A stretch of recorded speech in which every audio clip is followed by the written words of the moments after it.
up, guys? Welcome back to the Butcher Shop Show.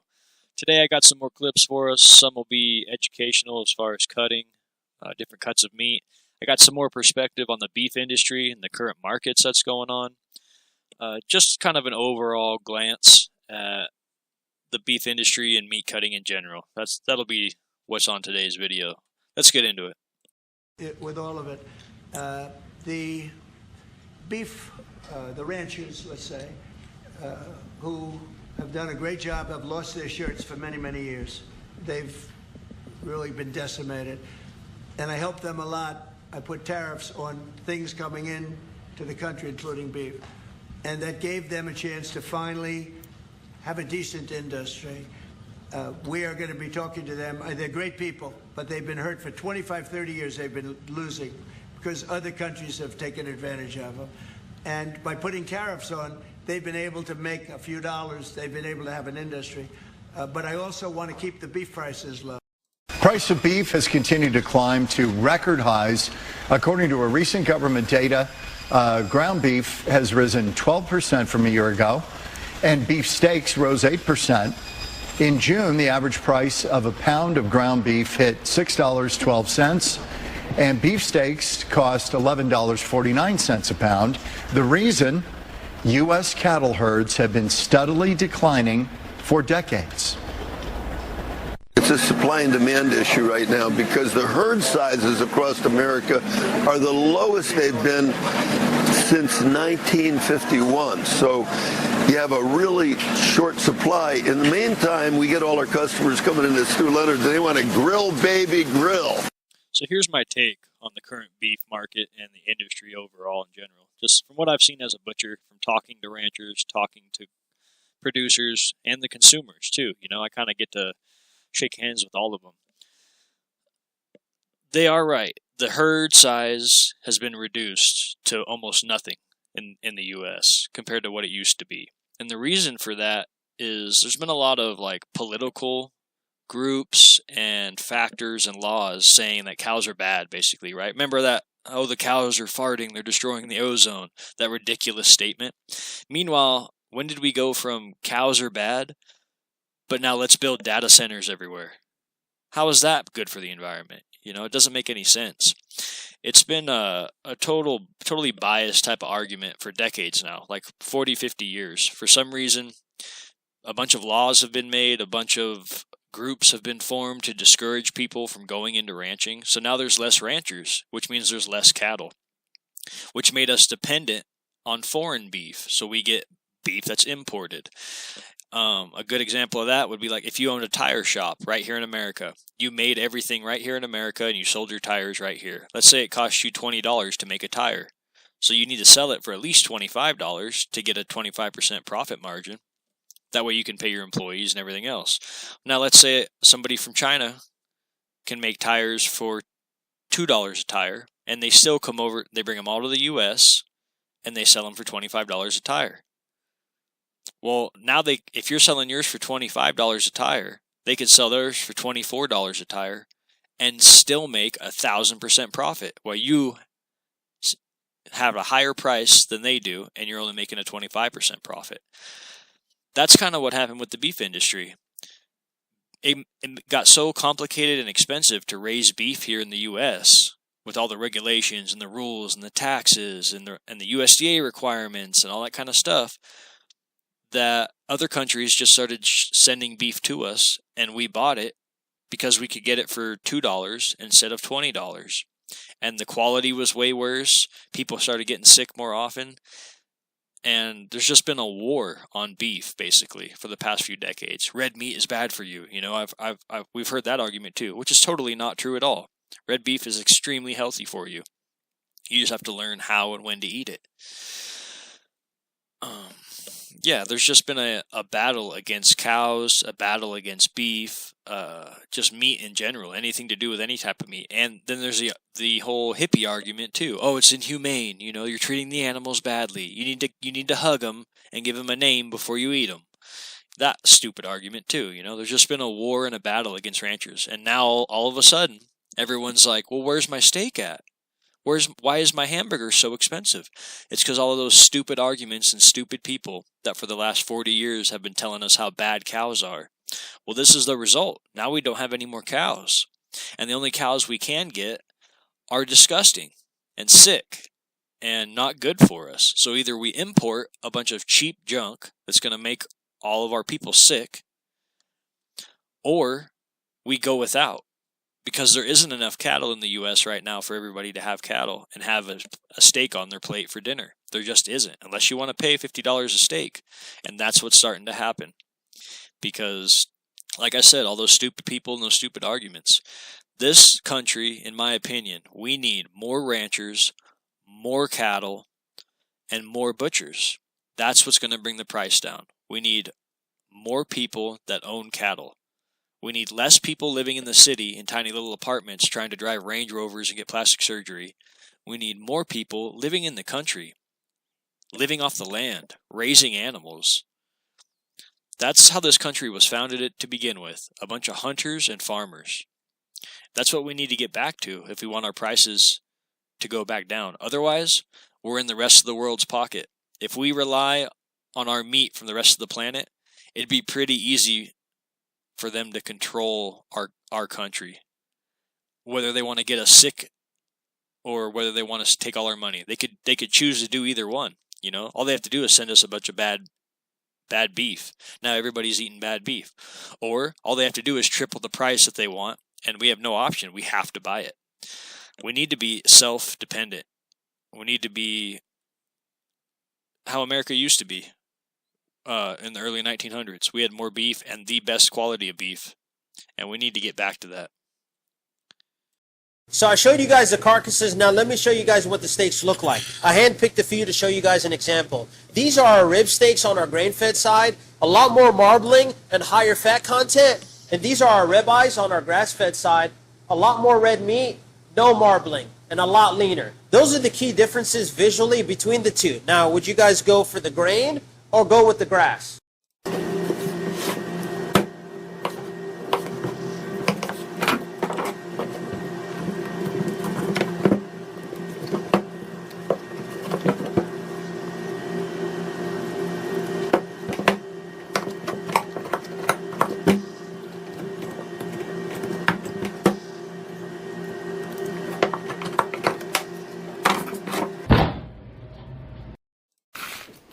And cut some beef round tip roast. Really is an excellent roast. Beef round tip, sirloin tip. Start by just squaring it up a little bit. The trimmings will go into ground beef. Now we can cut just some beautiful 2 to 3 pound beef round tip roast. Throw it in the comments, guys. What kind of beef do you prefer? Grain-fed, grass-fed, organic, grass-finished? There's a bunch of different terms, right? And I'm still even learning all of them. It's pretty difficult, and the wording can get a little tricky. But throw it in the comments. If you're going to buy beef, what's your favorite type of beef as far as how it was raised to buy? I really like grain-fed beef, provided that the grain is non-GMO, obviously, as long as it's healthy, clean grain, right? But grain-fed, I love the fat content, because fat is flavor. That's what they say, right? That's why bacon is so good. It's nothing but fat. But, yeah, I really like a grain-fed beef. That's probably my favorite. A ribeye in particular. I mean, that's really what it is. It's an ideological battle, and in that sense, veganism becomes very much like a religion, because you support all the people that are on your side, and the people that are opposed to you are like apostates. They're like the negative people that are trying to bring you to the dark side, to hell. What did he say?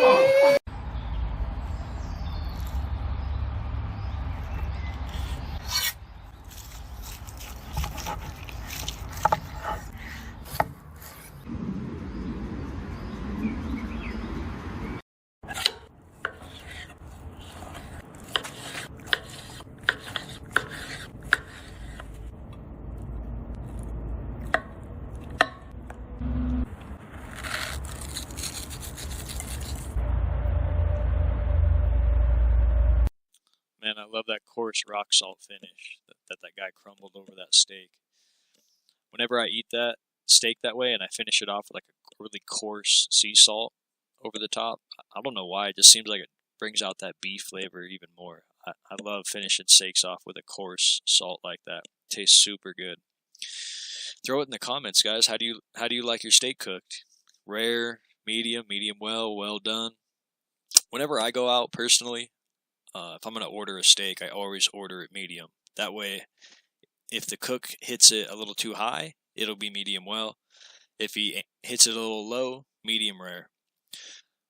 But medium's always a pretty safe bet. I don't like my steak overcooked. I don't like it dried out. I don't mind a little pink in the middle. That's how I like it. So whenever I go to order a steak, I always order it medium. That way, it kind of gives the cook a little bit of a range that he can land in. Eating meat. Folks, we're omnivores. Lisa brought this pamphlet, and I wanted to ask, a lot of vegans are all vegans to some extent, are probably against eating animals and against that whole thing, but why do they always want to make everything taste like meat? The front page right here is, a burger, which obviously is not vegan, piece of cheese, obviously not vegan. Well, actually, those items on that cover are vegan. Those are vegan. I know, I'm saying, but why don't you guys just eat just green stuff and keep trying to make it like a steaks? Oh, well, actually, vegans eat all kinds of food. So this is a real steak? That is a plant-based burger. It's made with plants? Yes. And also the cheese, right? Yes. So I guess it's like just bread, plants. Bread.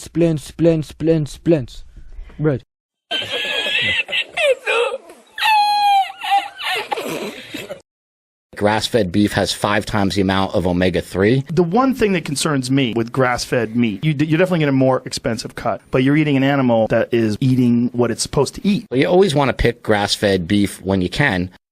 That's it for today's video, guys. Remember, this is all just my opinion, and I'm no scientist, right? I'm just a butcher.